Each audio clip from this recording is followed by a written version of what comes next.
Welcome back to the Mina Show featuring Lenny. The only NFL podcast where one of the hosts thinks a touchback is just another way of saying petting. That's Lenny. I touch his bag a lot. I didn't execute that perfectly. Yeah, it's all right. I got it. You just say it with confidence and then pretend like everyone else is dumb for not getting it. That's Dominique Foxworth, the host of the excellent Dominique Foxworth Show podcast. You can get wherever you get your pods. Dominique, it's good to see you, bud. Coming off of probably the worst Monday night game of the year. It's up there. Oh. I don't know. There's been some... This one was made worse by the just sadness, like the parade of injuries starting. I felt before the game got really bad as far as football is concerned, just like, damn, violent. How could anybody play this game? Crazy. Yeah. Even there was I forgot who hit Trey. I think it was Kyle Duggar who hit Trey McBride. Maybe it was someone else. Maybe it was Tavani who had an excellent game. But there was one hit. I was like, oh my God, Jesus. Okay, so the way I want to talk about this game, because obviously we're not going to spend 20 minutes talking about this game, is I want to talk about both of the teams. I want to do kind of like a post-mortem look forward. Cardinal season's over, obviously. And, Kyler Murray incurred a season-ending injury. I don't think we've gotten an update on it yet, but it's Josh Weinfuss, who covers the Cardinals for us, reported ACL out for the season, probably going to go into next season. So I want to talk about that.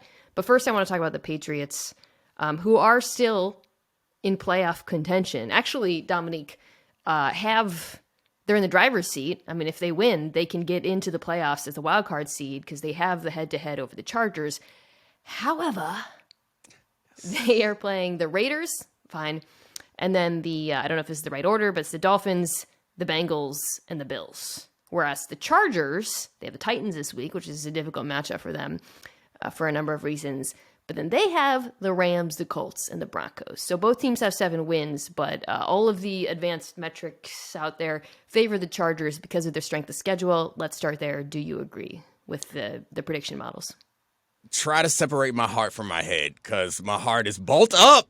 I think anybody, if you want to see either one of these teams in the playoffs, it's clear that the one you want to see is the one with the internet's hero, Justin Herbert. We're going to talk about that later, by the way. Yeah, we're going to give that a full accounting in the second half. I was not going to allow us to leave without doing that. But to be clear, that's what I would want. So I'm glad that the numbers suggest that's true. Also, I think the Patriots defense is this is a team that Bill Belichick would love.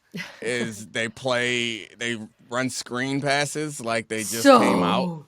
Many screens. They ran so many screen passes that it had me thinking about the history of screen passes. And I imagine that the first team to come up with the screen pass, that was innovative. They were like, oh, this is hot. We can drop back and make it like a pass, but it's really just another way to run the ball. Bill Belichick was running, and I guess he's not the offensive coordinator, but it does feel like his fingerprints are all over this offense and that he wants to drag this game, any football game, they want to drag into the mud and hope that the other team makes a mistake before they do. And it's not a fun way to watch or play football. So on one hand, it makes sense that there would be a fair amount of screens in this game because the Patriots offensive line, for whatever reason, I actually thought they played pretty well in this game. So you know what? Never mind. I actually thought they held up pretty decently in pass pro. However, we do know the Cardinals love to blitz, so it made sense that, they would go to the screens.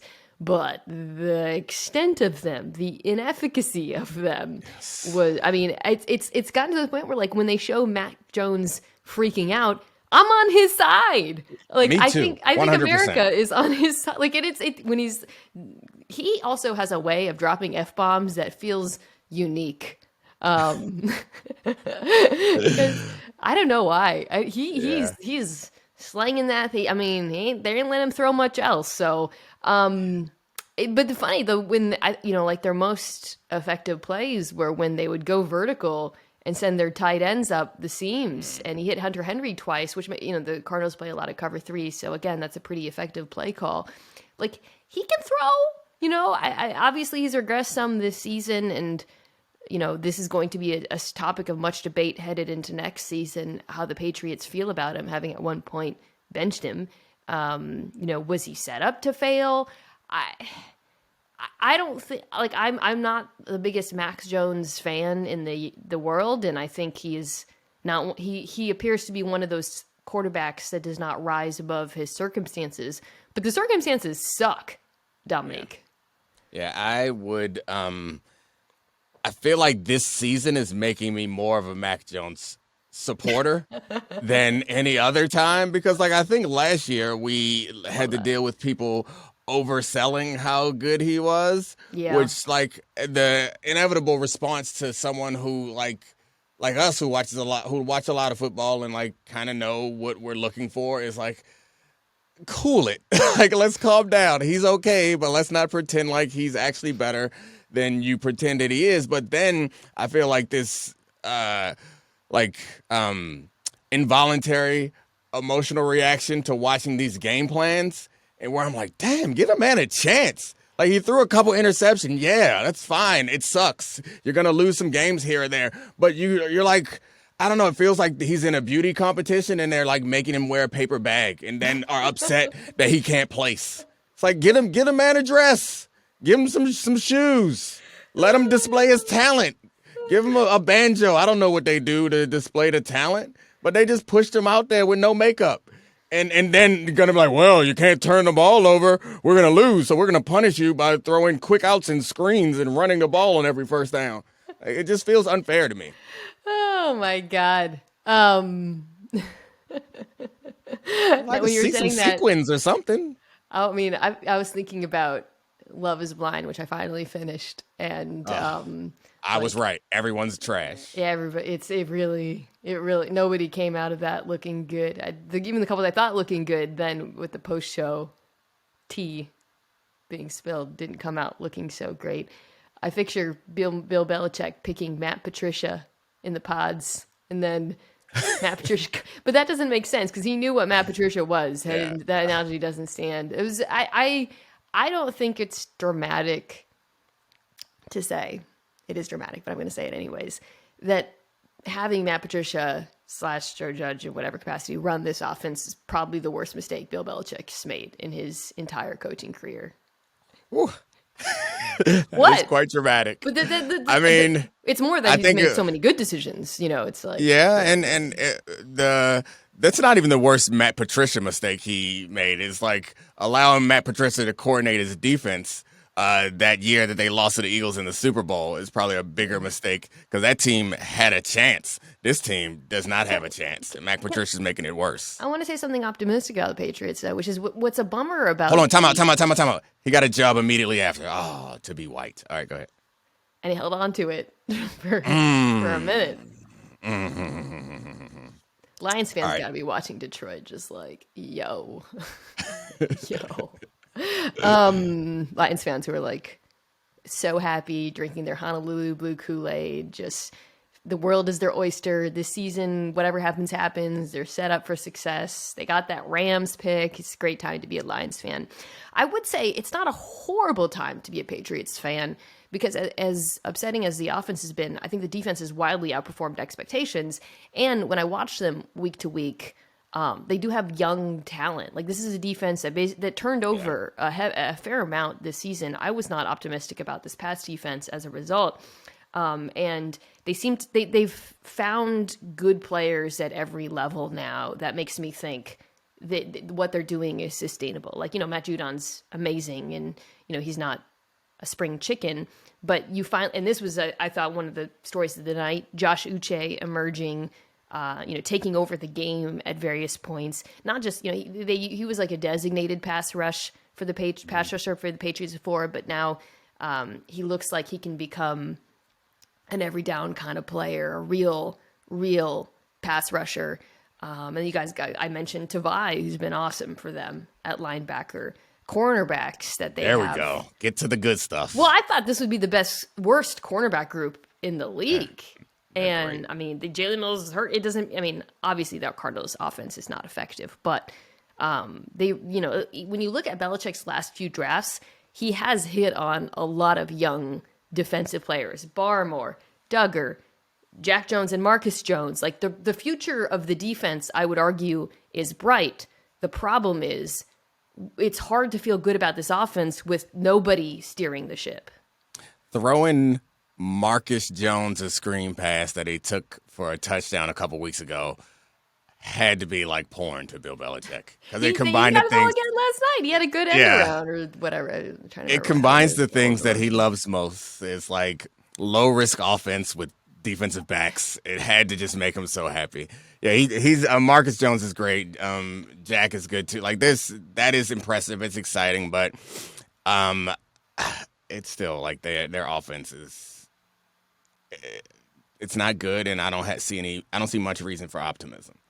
I think I was listening to Mike Tannenbaum this morning trying to sell it, and I was like, yeah, no, they don't have skill players. They actually don't, and yeah, they don't really protect well. Like there's nothing to be excited about over there, and the whole like scuttlebutt about Tom Brady potentially going back to New England, like he's not going to go do that. He don't want to go be a part of that. I don't think that's great for anyone.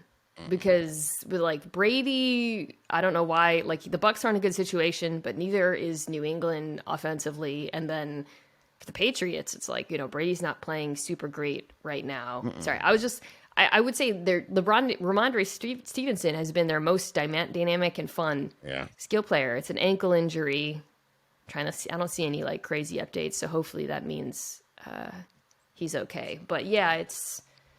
They all of as good as the finds that there have been on defense, offensively, just the decisions, the skill players added, everyone that the trade for Devontae. I mean, it's just hasn't. I mean, Jacoby Myers and Kendrick Bourne are fine players, but they just need more talent. I remember when they splurged last offseason. They got Hunter Henry and Jonnu Smith and Aguilar, and it just hasn't worked out for them. So it's going to be some tough decisions to be made next year, including the quarterback position.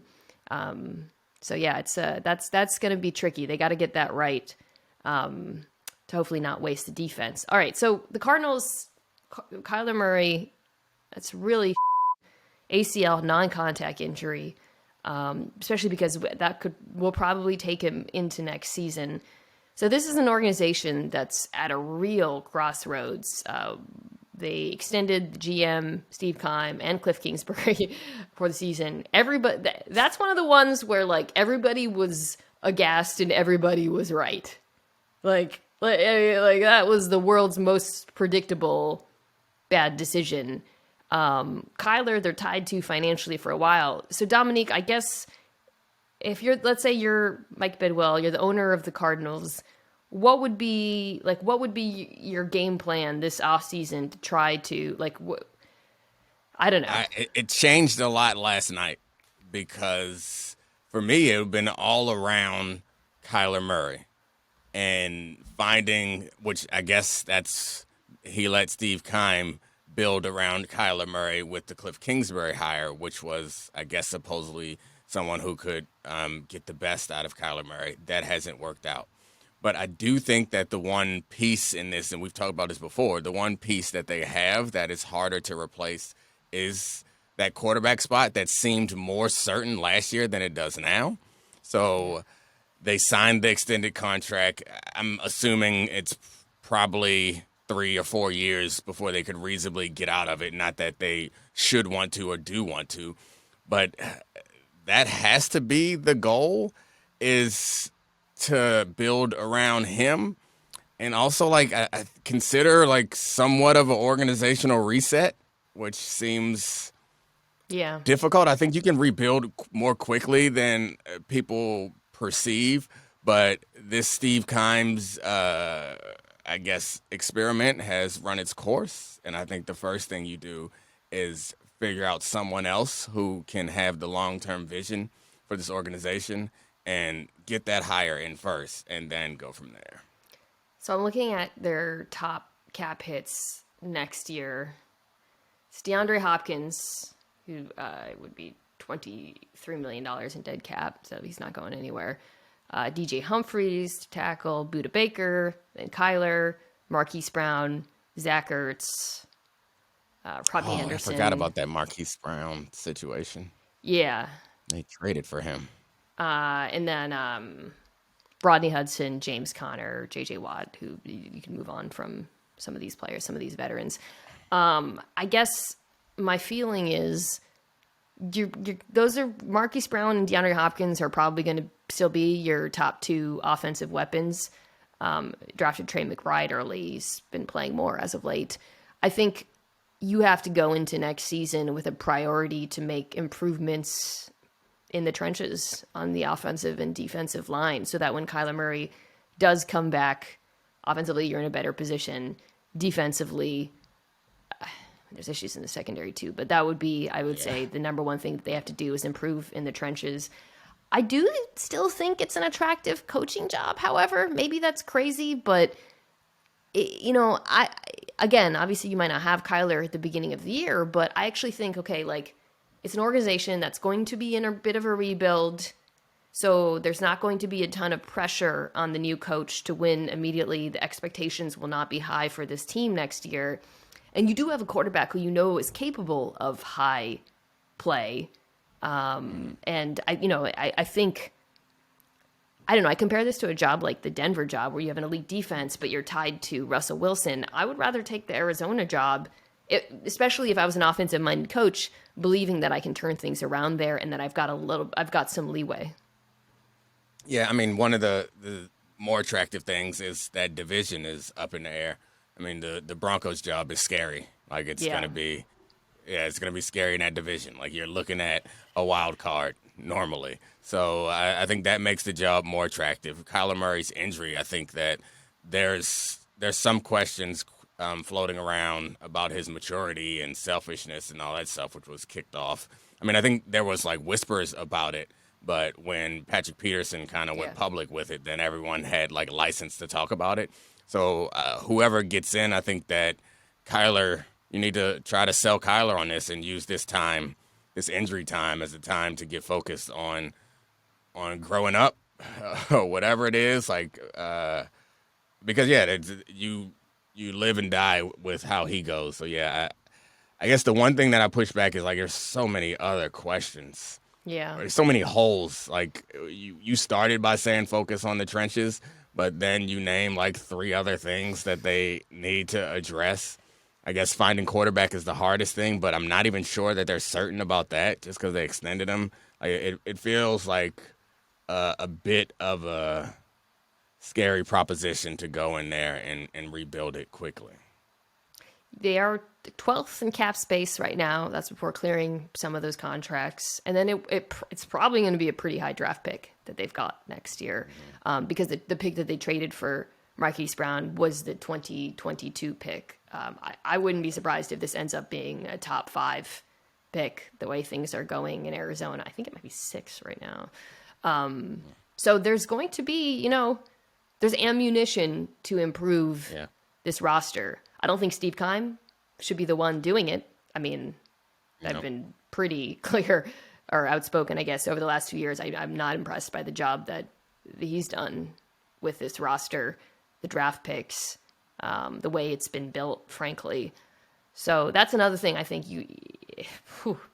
Bidwell, man, that is a lot of money to move on from. But if we care not for the pockets of the ultra wealthy. What we believe, what I think they should do is you want to bring in a GM and a head coach in lockstep who are committed to Murray and then committed to the rebuild together. And I mean, you need to commit to them for the rebuild too. Is an important thing. I think is we saw with the Lions of the last. Yeah, you shouldn't commit to those guys because it wasn't in a rebuild and they gave you no reason to commit to them. But we saw with the Lions job is they found their guy and they gave him a 6-year contract. I think that's important, which I guess you can afford to cut ties and there's no cap ramifications. But I think there's something to be said for showing some level of commitment when you know that you're in a rebuild. Let me ask you this as we wrap. What do you think they will do? Nothing. You think they'll keep Cliff? I don't think they'll keep Cliff. Well, I guess maybe They try to help Cliff find another job so he can offset some of that salary. But why do you re-sign him? I don't know. It just doesn't make sense to me. I can't climb into anybody's brain. Uh, what I think they should do is move on from both of them. I have no faith that they will, or that he will. Yeah. I just think the Cliff Kyler relationship, both on and off the field, has so clearly run its course, and you can't move on from. I don't think you should move on from the quarterback, frankly, because I just think the potential is there. So, it shouldn't be too. You and I have talked about this. Looking across the league at how creative offensive play calling has been with dual threat quarterbacks, it should not be hard to find someone who can get more out of him. Kyler Murray was such an incredible deep ball thrower, and that's just gone this year. Yeah. It's, so it should be better. So we'll see. We believe what they should do. It's different from what they will do. But of course, we won't know the answer to that for some time. All right. Let's come back and talk about some teams that are more relevant.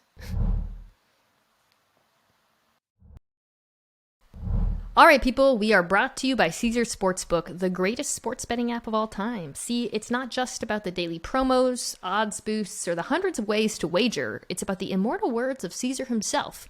You bet, you get with Caesars Rewards. Every bet you place on the app, no matter the outcome, earns towards exclusive perks at Caesars Rewards destinations everywhere. Hotel stays, concert tickets, bonuses, and more.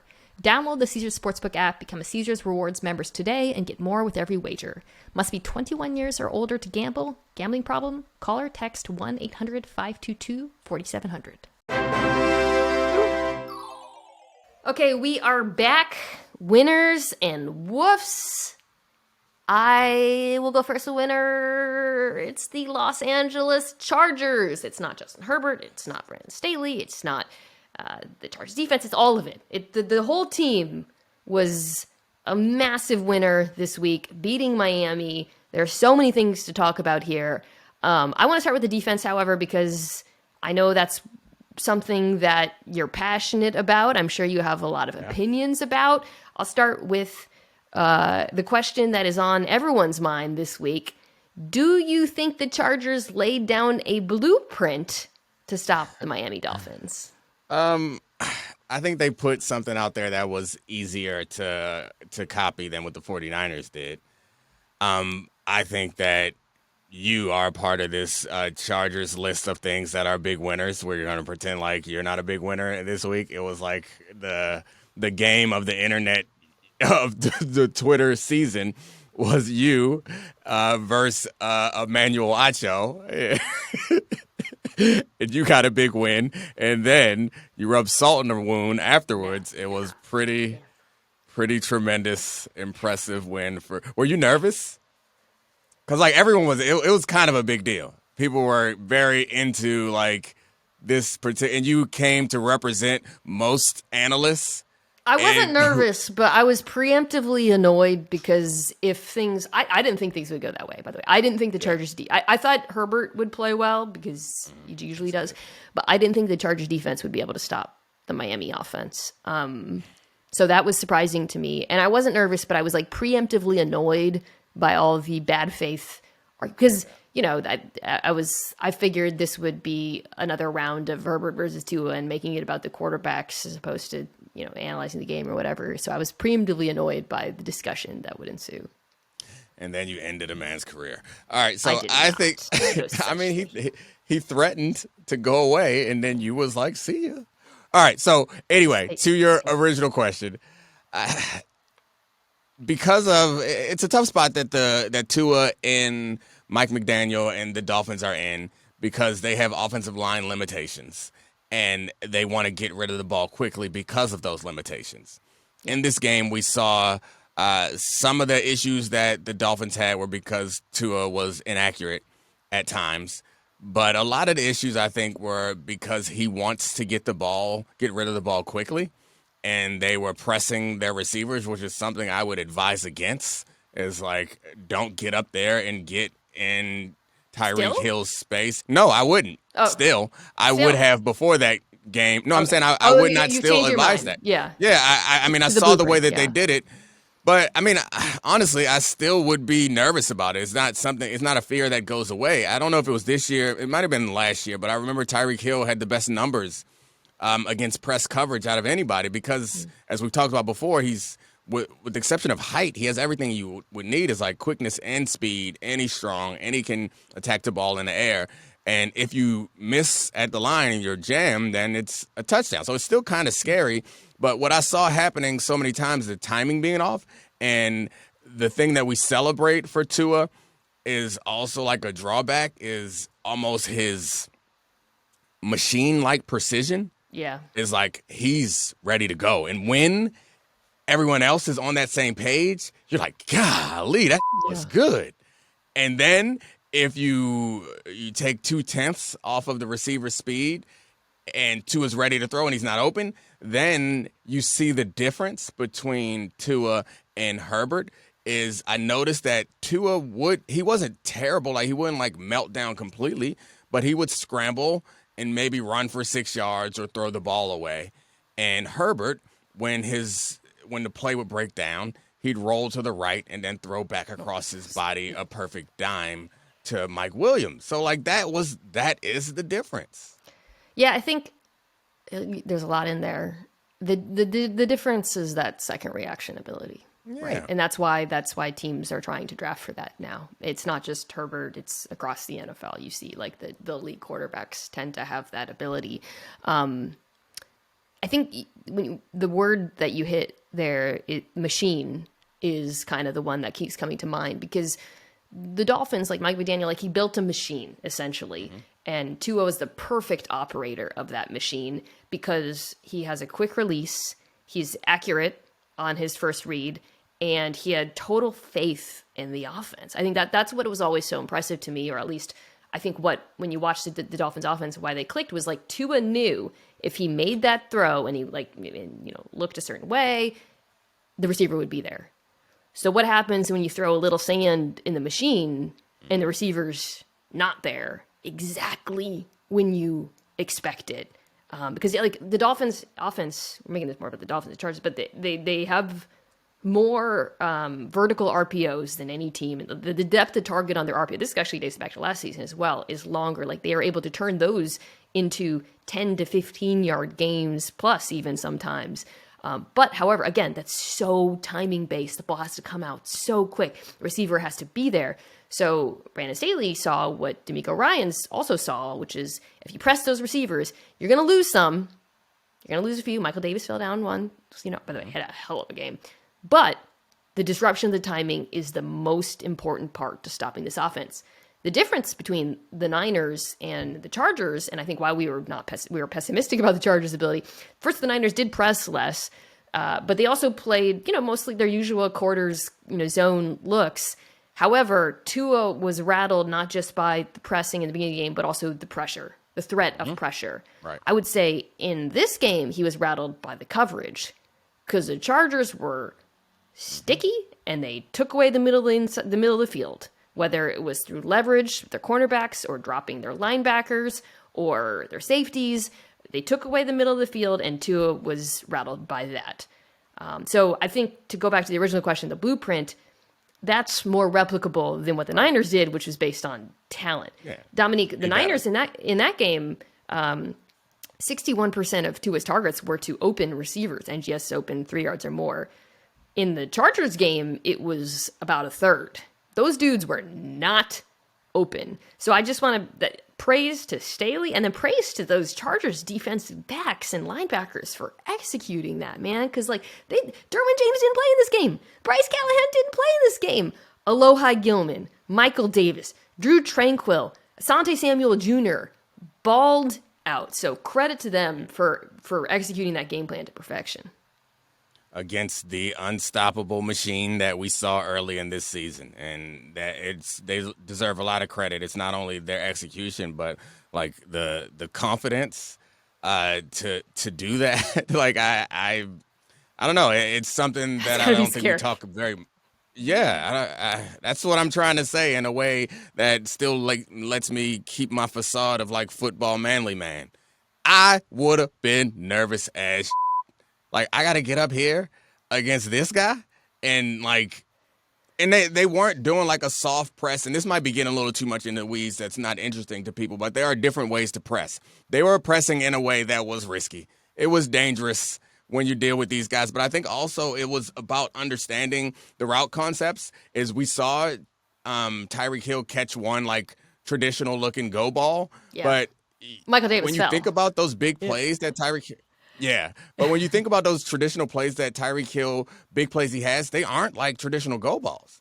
They're these middle of the field plays or cross field, deep digs or kind of deep overs or those sort of things. And so like they played aggressively inside and were smushing them down into the morass of the linebackers and the linemen, and then Tua's up and ready to throw.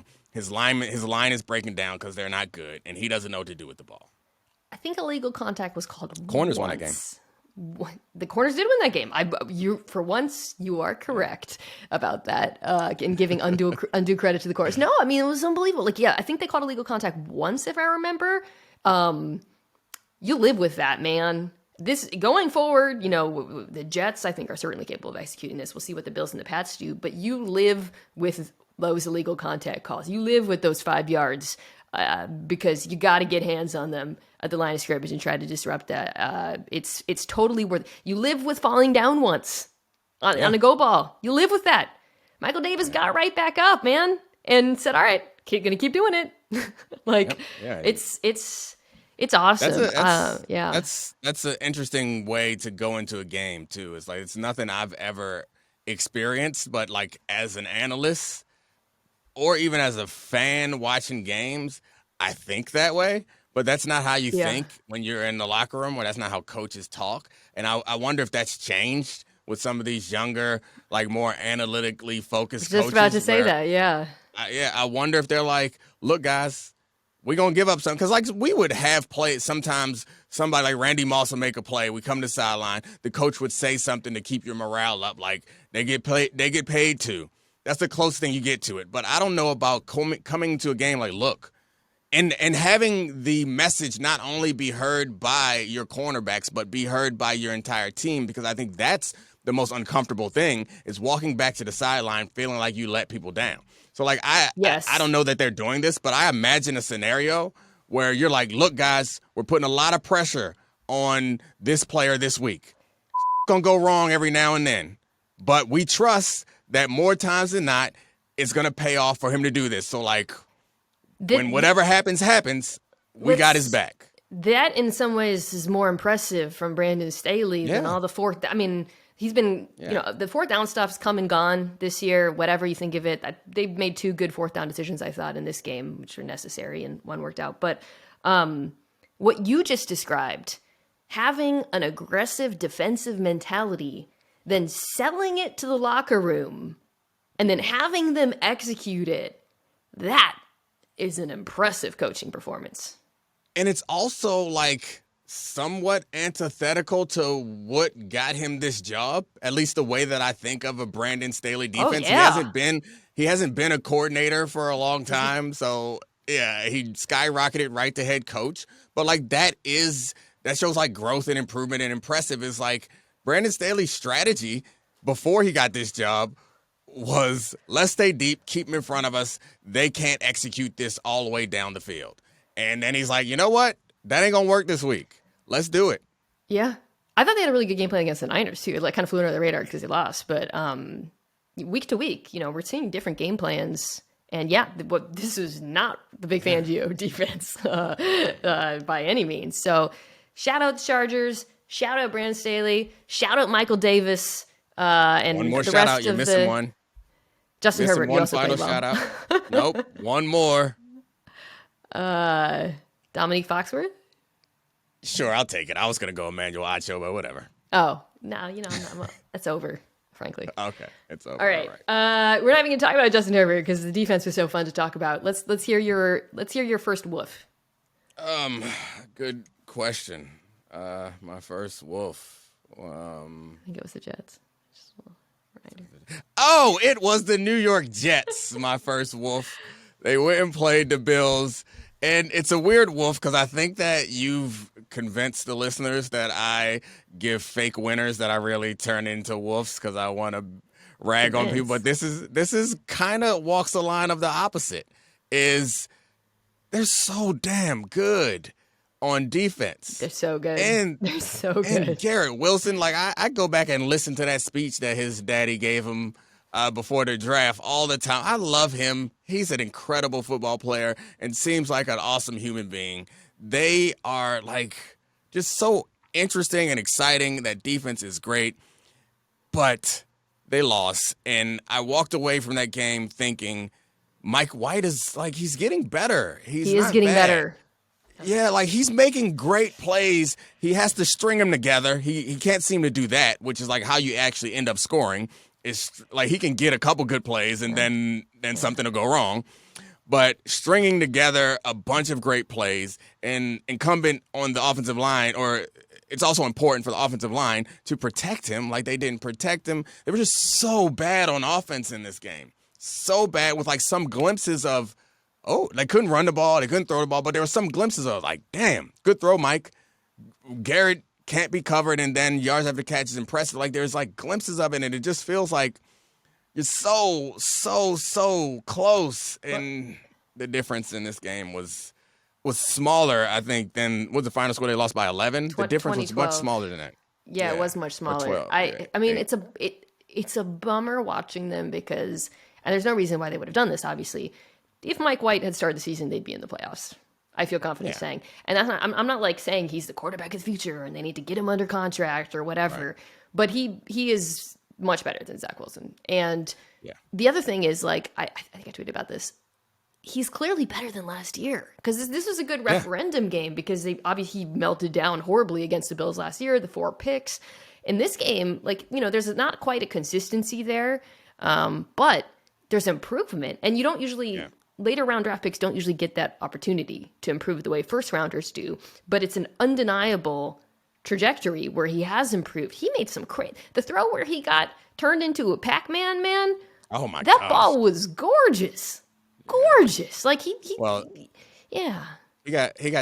turned into a Pac-Man man on a couple of throws, but I know which one you're talking about. There was one where somebody dove through his midsection that he completed the pass, and it was just like that. It was bad. They was folding that man up. He was taking some shots. I was thinking like, like you need to stop doing that because they're gonna make it so you can't hit quarterbacks in the midsection too. Like they're in their never-ending journey to like defend quarterbacks in every way. Like the way they were diving through that man was wild. That was violent. And it is, I guess, as a Jets fan, like, I don't know, you do feel good though because the team is so good, and you know, next year we'll see what happens at quarterback. This is a team that is like, the Broncos were a quarterback away. They were a quarterback away. They just got the wrong quarterback. The defense is amazing. Yeah. I think the Jets are in the exact same position that the Broncos were in last year. So there's a lot of pressure on this organization to make the right choice, whether it's through the draft or free agency or a trade. There's going to be many options. This is the most attractive destination for a quarterback. Like this team's ready. I think Robert Salah's gotten better. Yeah, we don't talk about like improvement in coaching that much, but like he's gotten better and smarter, and the way he's been managing this team this season, I think. I mean, I don't know who's behind the Zach Wilson starting this season and starting for as long as he has started, and them leaning in on that, but that is the biggest era of the season for this team. Other than that, I think like they've been close to flawless. Even Salah, though, moving on from Wilson when he did was pretty bold and compared to most coaches and how they typically treat first-round quarterbacks. I don't know. If you don't, I mean, I'm giving him the benefit of like past conservatism, which I guess. Yeah, but it felt like maybe it's because of the New Yorkness of it, but it felt like what was happening because that was the same week that he did that quote about not taking responsibility. Yeah. Like it felt like it would have been brave. It'd have been dumb brave, but it'd have been braver to keep him in there. Like it felt like nobody in the entire city, in particular that locker room, wanted to see him under center anymore. That's fair. Okay, my woof is another team that's going to have an interesting quarterback decision, but I'm not going to really talk about that. It's the Seattle Seahawks, who were in pole position to get into the playoffs and then blew it against the Carolina Panthers. Now they have very difficult. They play the Jets, the Chiefs, some difficult matchups. The Niners this week. It's not great. So the woof is though, like they lost the game the way they've been losing games, which is their run defense, which it is more dispiriting. I got to think for players, it's more dispiriting. You can comment on this from the outside, watching a team just routinely give up 6, 7, 8 that yards of carry to the point where the offense there on the other side doesn't even have to pass. Yeah. Is probably the most dispiriting experience in football. Anytime you don't have answers for something, it feels dispiriting. They're playing their goal line defense at one point, just trying to stop it. It was so bad. Since week 10, they have the worst EPA per carry, or versus the run in the NFL. And about football's like militaristic and like hyper masculine general culture. They're still in our manhood. Yeah. When you get run on. Yeah, that has to feel terrible. Because you're like, look, we gonna do this. You're not gonna do nothing about it. It's like, we're just gonna come in your house and open your fridge and take your food and then walk out and you can't stop us. And we're not even gonna take the whole fridge. We're just gonna do it 7 yards at a time. Just walk in and out and take a bite, put that thing back down and leave and come back and do it again. It feels very disrespectful. Like, this is my house, damn it. Stay out. I'm gonna play goal line defense. Oh, you're still doing it? Like, yeah, that feels a little bit worse than like someone like dropping a bomb on your house, which is like a deep pass. Like, yeah, just do it. Let's get this over with quickly. Well, then you can. I think with a deep pass, you can like blame. You can say, "Oh, this corner or whatever." With the run defense, like for the casual fan, when you're watching, it's usually hard to blame one person. I went back and I this is how I'm committed to my craft. I went back and watched all of Carolina's runs on Seattle, which was probably the most unpleasant thing I have done this year. And I watched Cardinals Patriots on Monday. And there's not one person to blame. The defensive line just gets pushed around. They were missing Shelby Harris and Al Woods, who are probably their best defensive tackles. It showed. Granted, they had them in some of these other games. And then behind them, Jordan Brooks, who was good last year and has been good at points this year, was just taking the wrong angles, it felt like, on every run. A lot of it was gap runs. They were just getting pushed around. There was one, I think on the final drive, the Panthers just ran counter over and over and over. I don't think the Seahawks got a stop on a single counter run in this game. So it's a huge problem. The Seahawks run a 3-4. It makes you wonder if they have the personnel for a 3-4, if they've got the size for it. And then it raises the interesting question. I said I wasn't going to talk about this, of next season, which is the Seahawks are probably going to have a top 3 draft pick from Denver. Do you take a quarterback or do you take Jalen Carter, who I have had photoshopped into a wolf gray jersey and it looks great? Or do you trade down because your defense is so bad you need a lot of picks? It's a really, really difficult question, Dominique, and I don't know the answer right now. Yeah, I mean, I think it's too early for us to like have strong feelings about that. Like, we haven't gotten. I can speak for myself. I know you are a maniac. No, I haven't watched the quarterbacks enough to have a strong feeling. Yeah, so I don't have. Yeah, I haven't watched the quarterbacks enough to have a strong feeling about them. I think the big injury concern. Well, I mean, Bryce Young won't be there, presumably, as it stands now. He won't be there. Well, I mean, it's been. Yeah, this is why we can't have this conversation. Yeah, because we can. And all this Gino stuff is part of the gonna conversation change. too, of course. Yeah, all this stuff is going to change. And I don't know. I think Gino's shown enough that it feels disrespectful to draft a quarterback over him, but we aren't in the business of respect. We're in the business of like setting your team up for success. I generally, as a matter of like general principle, don't believe in first round quarterbacks, like as a way to build your organization. The last few years, a lot of teams, we like trick ourselves, and we do it every year. Yeah. And we knowingly do it like, oh, this guy, if this, then that, so you can't pass him up. Trade that damn pick and stockpile. And you can find a good quarterback middle of the first round, end of the first round, beginning of the second round. I feel like unless there's, on occasion, a LeBron comes through that you're like, yeah, if we got Trevor Lawrence right here, we can't pass him up, you know? But most of the time, what we see happen in football is quarterbacks are put in good situations, and it doesn't matter how high they are drafted. Those are quarterbacks that succeed. Seattle's a good situation though. Yeah. For a young quarterback. So it's tricky. I haven't figured this out. I think if Seattle didn't have the Denver pick, this would be easy. You stick with Geno. I think he's played well.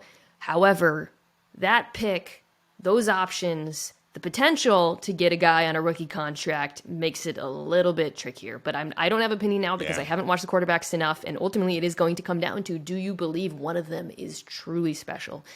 Neither of us know right now. All right. Yeah. Let's wrap with your winner. What did I say for my winner? Hold on, give me a second. I'll figure it out. Lions. That's who I said. Arr. I love them. They're so fun, and they're so, like, cute. And they gotta be. It's not fair we call them cute anymore. I feel like they have passed the underdog status. No. When you seal the game throwing to your offensive lineman, you're cute. Still cute? That's a cute thing to do. That is adorable. So cute. And Adorable. Their offense has been good for a while. Their defense has been much better as of late. Yeah, and I like to see that improvement. It's something that you don't see very often.